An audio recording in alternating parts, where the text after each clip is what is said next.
Bonjour tout le monde. Aujourd'hui, on va présenter la 7e partie de CG. Comment déterminer l'axe électrique du cœur.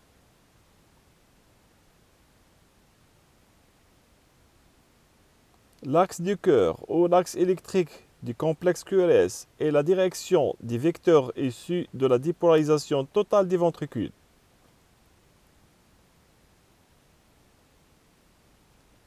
Pour simplifier le travail, nous disposons d'une calculatrice pour mesurer l'axe du cœur. Il suffit d'introduire la hauteur du complexe QRS des deux dérivations et vous obtenez la valeur exacte de l'axe. Voilà comme vous voyez les mesures. Exemple, moins 30 degrés et 80 degrés, l'axe est normal. Moins 90 et moins 180, déviation axiale extrême. Et ainsi de suite, comme vous voyez.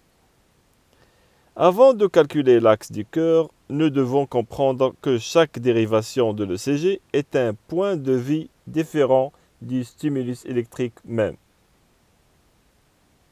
Pour calculer l'axe du QRS, nous n'utiliserons que les dérivations périphériques. Pour reprendre l'exemple de l'autobus, les dérivations périphériques sont 6 fenêtres qui regardent le cœur frontalement, c'est-à-dire depuis le dessus, le dessous, la gauche et la droite, mais jamais de face ou de derrière. Chacune des dérivations observe le stimulus électrique d'une manière différente. Si le stimulus s'éloigne, il générera une onde négative. Si le stimulus s'approche, il générera une onde positive. Enfin, si le stimulus progresse perpendiculairement à la dérivation, il générera une onde isodiphasique. Cette manière de calculer l'axe nous permet, en observant deux dérivations seulement, de savoir dans quel cadran se situe l'axe électrique. Comment on a procédé? C'est très simple.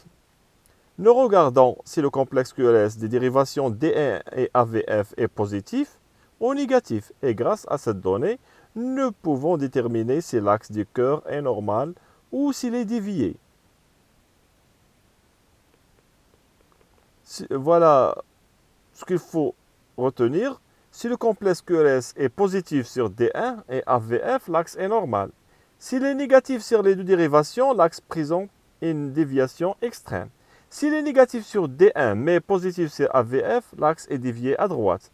S'il est positif sur D1 mais négatif sur AVF, il faut évaluer la dérivation D2. S'il est positif sur D2, l'axe est normal. S'il est négatif sur D2, l'axe est dévié à gauche. Voilà l'exemple de déviation de l'axe normal. Exemple, axe à déviation droite. Voilà, QRS négatif sur D1 et positif sur AVF. Exemple d'axe à déviation extrême. Voilà la négativité dans D1 et AVF de QRS, que vous voyez. Exemple de déviation axiale gauche. QRS est positif sur D1 et négatif sur AVF, comme vous voyez. Merci pour votre attention. Et n'hésitez pas de nous encourager et aimer cette vidéo par like et abonner dans notre chaîne. Merci et à la prochaine.